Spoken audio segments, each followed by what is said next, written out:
Mic check, testing. Okay, guys, what do I say again? Let's just get straight into it. We All don't right. need a crazy intro, do you know what I mean? Guys, we're here and we're discussing the topic of retirement, man. Let's get into it. Tell us your story. You know what? I actually did a podcast yesterday, guys, and I felt like I was just spoken over. I wasn't taken serious. I was like, you know what? I need to put it on my channel and just get it out there because I was driving home from it. Bro, I have these conflicting thoughts, yeah? Because I was on my way home and I was pissed off. But do you ever, like, G-check yourself? You're like, bro, am I being egotistical by making things about myself? I do that all the time because I feel like I'm such a talk about me type of person. Yeah. So I'm always like, I need to like calm down. Sometimes I have to tell myself to stop talking to listen to other people. Yeah, Otherwise I'll be exactly. like, oh yeah, I went through that sometimes as well. And they did this. I'm like, oh, I need to. And you make it about yourself, do you know what I mean? And then you have these conflicting thoughts and you just have no level to stand on in your head. And it felt like my mind was going to implode. So I called you this morning. I was like, Kayla, we need to sit down and just talk just because I need to let this out. Yeah. And I picked you just because I feel like you're the only person that kind of will understand That what has I'm a going studio through. for you to record. No, I feel like you're going through something similar Yeah. Like, it's like a love-hate relationship and with social media. yeah. And, it can be like draining, man. I'll be real. Tell us, give us a little scope of what's going on. Okay, so there's gonna be swearing in this. There's gonna be name drops. Oh, dang. Yeah, and the constant running theme is gonna be money Yeah. and holding accountability. Okay. Yeah. Yeah. So we'll start from the beginning of this journey. 2021, I'm working, right, and my friends are telling me, you know, take them like funny video stuff seriously. Yeah. Do it consistently. Obviously, it takes off, and now I'm going to work, and people are stopping you at work, saying, "Why are you working? You're famous." That's such a weird thing, yeah, because I remember like, sorry to cut you off. That's another thing you're complaining about. Continue. They're doing it here as well. No, Fucking hell, I'm 'cause leaving. I want to hear yours, like everything that you have to say Yeah, as well. because I remember like coming out of lockdown, I had Yeah. like built an audience during lockdown, coming Yeah. out of it, and like people asking for pictures with me and stuff like that. And like it was so funny that like they asked pictures with like it didn't equate to like money. Do you know what I mean? Yeah. Like you'd build an audience, but I hadn't started making money from it. Yeah. But I always found it so funny that people would come stop me for a picture because you think when that happens is when you've gotten to a point in your life where you would be making money and doing really well. I feel like that's the issue with today's social media, like in this day and age. It makes you popular, but it doesn't give you money like you're popular. Yeah, bro. yeah. But that's why a lot of the times you have to be business minded going into this. And I think it's a problem that we both had at the start anyway, Yeah. was very much, oh, creative. Yeah. Oh, We're like artists. We do this for the love of creativity. Do you know what I mean? me sitting here starting my account on like first drafts, you know, creativity, create. Just miming a song. Then there's people like obviously HS Tiggy talking and Andrew Tate who are ready for it. They had a course, put this out there. Smart, so when yeah. the traffic's coming to their account, they're like, go apply for this, and they keep the income out of their thing. You have to really like leverage your audience, and a lot of the time people think you just make an audience and then everything comes to you. Yeah. I know some people that have millions of followers and they made no money because they just sat there expecting things to come, or they're just hard to work with and it just doesn't work out. Do you know what I mean? Yeah. The point being was that I couldn't go work no more because it kind of hinders your ego as well. Do you know what I mean? You're just like everyone's saying what you doing here, and you feel weird in a place where the public's constantly seeing you. So I was like, all right, cool. I'm going to take the content creating thing seriously and leave work. Yeah. Do you know what I mean? And it was going well. I was having a lot of fun with it. And I think it came to a stage where I just realized, bro, this thing it's just stable now for a long time. And I've experimented things creatively. Bro, you go on my page. So you're talking about growth, right? Yeah, growth. Because your followers grow constantly, but the traffic and traction is all the same. Do you know what I mean? There's no difference. And I haven't seen a difference in 2 years. Yeah.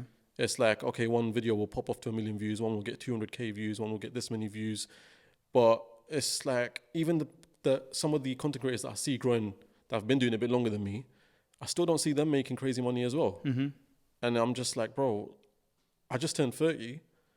Like, my friends are around me paying for mortgages, getting married and stuff. And I'm like, I need to take another career path where I can actually have something established and fall back on. Because this ain't it. You know, content creating pay is the weirdest thing. It's like it's a decent amount of money, but you don't know when it's going to come. And you don't know when you're going to get paid. I think that's the scariest thing is the stability of it because it's not like, and I'm not here complaining, by the way, alhamdulillah, I'm very grateful for what I've got and everything that I've achieved. But there's a difference to working a job where you know you're getting a certain amount of money every month. Yep. Where I was speaking to someone about this actually, another influencer, and they made me laugh so much when they said this. They were like, imagine going to your 9 to 5, putting all the work in, but you don't know if you're going to get paid at the end of the month. Yeah. Like, you don't know, like, you might get paid or you might not, but you've put the hours and work in. Yeah. It's basically like no, that. they are going to pay you, you just don't know when. Yeah. That's what I'm saying. You just don't know whether they're going to pay you. Like, all right, we might pay you this month or we might pay you in 3 months. Yeah, exactly. Do you know what I mean? Like, and you're like, oh, what do I do? I need to pay my bills. These companies, they will pay you like, and you buy something or have something like, I need to pay for that in 2 months. It will definitely have come in my account by then. Mm-hmm. It's getting close to that date and you're like, bro, where's this money? Is it going to come or not? Do you know what I mean? Sometimes you get paid and you forget you've even done that work. Yeah. You know what I mean? You just see another grand in your account. You're like, when did this come? Oh, it was that from last year. Yeah. But that's one big issue. And also, bro, I feel like at where I am and what I do, bro, in the last 2 years, majority of the real big money that comes is haram money, bro. Yeah. Bro, you saw the ads I was doing, vape ads. Yeah. Fucking feet finder. Can I say something? That was one thing that I was concerned for you. Yeah. Like, a lot of the stuff you were doing with stuff that is not halal in the sense. Do you know what I mean? And I was thinking, like, I kind of wanted to have a chat with you anyway and saying, like, sometimes when you give up certain things for Allah, like things are replaced, because I know you need the money and you're a bit worried. You're like, I need this job, whatever. Yeah. But sometimes when you put Allah first and you give something up for Him, He will replace it with better. So I think that's a mindset as well that you should adopt, no matter what you do moving forward now, whether it's staying with content, whether you do something else, is don't, just because you see the now and it's like, oh, it's good, I can make money, pay this bill. Trust me, whatever Allah has planned for you, if you don't take it, it's going to be even better. Okay. Yeah. But at the time, I was like, I don't know what's coming next, and I don't know when it's coming, and I've got X amount of things to pay for, and it's like I don't have a choice right now. That's what it felt like. I was like, that's what I'm doing. Okay, the vape ad, fucking feet finder ad. I remember that. Yeah, and then even flipping, bro, I got flown out to Marbella in February or March. You know what I mean, to promote an app, and I get there and it's a betting app, bro. Oh, so you didn't know that before? No, they were like saying it's crypto and stuff, and even then I was like, bro, I'm not gonna promote it. I can come there and do the live stream, but I'm not telling my followers to go and use this. Do you know what I mean? But then when they got there, they were like, oh no, we're low on clicks from the last people that came here. We need you to do it. But that was another thing that's happened this year. So I just feel like I was very undermined from companies and businesses that I was working with. Mm-hmm. It's like, do you remember around earlier on in the year, and I was like, yo, this big podcast has invited me down. Yeah, I remember you saying something like that, yeah. And there was like, I was looking at the YouTube numbers, and I think it's called the No Behavior Podcast. It's run by this guy called Loons and Marks. And obviously I get there and I see Mark sitting there. These guys are big names. And I feel like he didn't even do his research on who I am. Like he was just there quiet the whole time. Mm-hmm. And or maybe he's saying that he was hungover from the night before. I don't know. But bro, until this day, I've never seen the episode. It never came out. And then, after stuff like that happens, my attitude is always, you know what, let me just hold accountability. Maybe I'm not good enough right now. Do you know what I mean? Let me just put the work in, go back to the drawing board and just do better. Yeah. Get my numbers up. Do you know what I mean? So these people have to like apologize and come back and work with me. Yeah. Do you get me? So I was like, cool, whatever, dismissed it. That's quite a hard thing to deal with, I think. I know it sounds like I'm putting myself in your shoes. Yeah. I've always... You know me, I always undermine everything I've done. Like, I always make it seem like it's nothing, like I haven't achieved anything. Because, I don't know, I'm so, like, have such a set goal, which is bad. I need to change that. I have such a set goal of what I want to achieve, that anything that I've done now is nothing unless I've got there. So I always kind of would automatically put myself in that position. Like, if they invite me to that podcast, I'd be like, oh, if they didn't post it, I'd be like, I understand. Like, I'm not really that. I'm not really anyone. I'm not, exactly. I get it. But I don't think we should think like that, to be honest. Like, you've achieved certain things. You have a certain talent. Like, I'm trying to change my mindset to believe, okay, I am worth something at least. Yeah. Do you know what I mean? I'm not a worthless individual. I've done something. But then you also don't want to have too much of an ego and have entitlement. Yeah, exactly. Because you've also not done much. Exactly. It's this conflict in your head. Yeah. Anyways, months later, some dental company hits me up in the DMs. Yeah. And they're like, hey, listen, we had another influencer here and we know you know him. And he said you were showing interest. And this is in Turkey. So they were like, we will fly you out. We'll get a dental job done for you for X amount of posts. We'll figure out how much it is after you give us your analytics. And send us pictures of your teeth so we know what to do. And we'll pay for your flight, your hotel, and your dental work and everything. Mm-hmm. So I was like, all right, cool. Send them the pictures, the analytics, everything. And they just don't respond for 2-3 weeks. So I was like, let me hit them up. and be like, yo, what's up? Like, how come we haven't worked?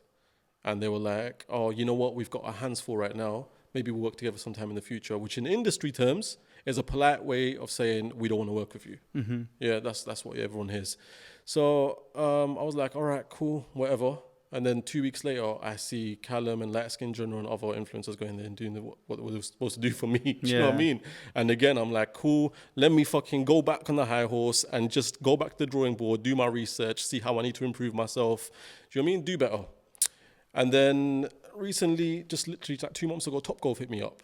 And they were hitting up a lot of social media influencers, content creators, and they DM you and be like, hey, we want to invite you to host your night. Free game, free food, free drinks, everything's on us. Mm-hmm. Just roll through with your friends and tell us how many are coming and tell us when. So I was like, okay, cool, that's sick. I was like, this is the date, this is the time I want to come down. And me and my friends go down there. I had one friend came down for an hour and a half. We rolled to the venue, and the venue's like, we don't know what you're talking about. And I'm showing them the DMs, the official account. I'm like, look, they said this. And they said, yeah, but they should have emailed you a voucher. We were supposed to put the voucher in. That's how you get your free game, this, that, and the other. And I just look, it's embarrassing in front of all your friends, bro. Do you know what I mean? I've invited, I'm like, yeah, do you know what I mean? It's on me. And then I was fucking, so. That is stress, I'm sorry. A few days later, they DM me. They're like, sorry, the guy that was running social media, because they have multiple social media runners. He said his name. When at the venue, they said we can't find him in the contact list or whatever. So, a few days later, they say we found out he was sick. The guy that was supposed to confirm your booking, we apologized, and I was like, bro, like I had friends come down and someone come from an hour and a half away. That was embarrassing. Do you know what I mean? Mm-hmm. They left it unseen. They didn't say rebook for another day, compensate me in any way. Yeah, fuck you. Yeah, bro. And again, I'm like, cool. I'm going to be so fucking like, I need to go put the work in, get bigger so these people can't treat me like this. Because there's no way if Speed or someone came down, they would do something like that. Yeah, of course. They would beg him on his feet, like, come back, do you know what I mean? Yeah. But then you go back to the drawing board and it's just like, how much of that accountability shit can you do, bro? Until you're just like, I've been doing this for 2 years. It's been stable. And then, you see other people that are content creators and that think they're fucking amazing, but they're not. Mm-hmm. And you start thinking to yourself, am I delusional just like them? Like, am I not good enough? Do you know what I mean? Is this just like the brink of it? This is where I've reached. And is it like almost, I don't know actually if you deal with that, but I kind of feel like I deal with imposter syndrome where, actually no, mine's a bit opposite to you actually. So my imposter syndrome is I don't think I'm actually that good. Mm-hmm. But I'm better than, where sometimes I have a realization that I am actually quite good. But majority of the time I don't think I'm that good. And then it's other people telling me that I'm good, if that makes sense. Yeah. But sometimes it could be an opposite effect where you think you're good, but you're not that good. It works both ways. Yeah. Yes, sometimes like, I never used to think it's only just recently started to hit me. That you're questioning yourself. Yeah, because it's been so long that it's just in the same place. I think that's like a bad place to be in because I kind of had the same thing. I kind of described it as main character syndrome. Yeah. Where like, I remember always watching movies and seeing like the main character and being like, if I was ever in that situation, that'd be me. Like I'd be the hero. I'd go in and save this. And then I realized I'm not even the main character in real life. Mm-hmm. Like I can't even hit a million foot. Like there's other people like Logan Paul and all these people. They're like main character in a sense of like they've done something and achieved great things. Yeah. Do you understand what I'm trying to say? Like I'm not even like I watch movies and scenarios. And I think if I was there, that'd be me. Like I was so confident in myself. And then I realized I'm not even main character in my life in like real world. In the real world, like who am I? I haven't done anything, achieved anything to be a main character. I don't know. Yeah. I get what you mean. It's like a realization where I was like, oh wait, I'm not really the shit anymore. I think I'm more so not about me, but the work that I create. Yeah. I care a lot about it. Yeah, you're passionate. I'm a passionate person about the art that I create. Mm-hmm.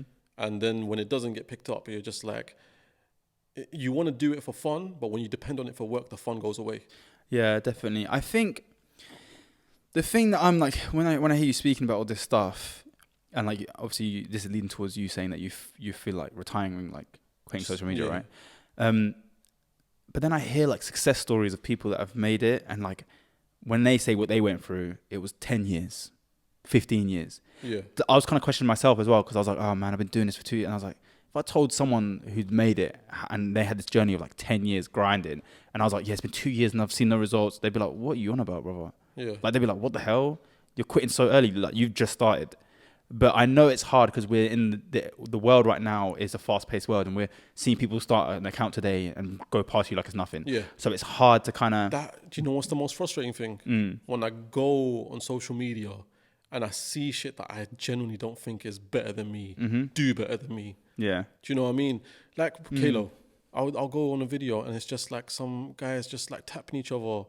And it's just that stupid high pitched baby sound effect and that guy going, oh no, and it's got like 10 million views and I'm like, am I just out of touch? Yeah. Do you know what I mean? Am I just too old that I don't know what comedy is anymore? Yeah. Like, this is what people find funny. Yeah. And then I see my mom sending it to me. I'm like, okay, this is, this is your target audience. I get it. That's funny. Yeah. I think, I don't know. I feel like it's the comparison is the thief of joy in a sense. Like, do you feel like if you weren't seeing anyone else, you'd be content with what you have?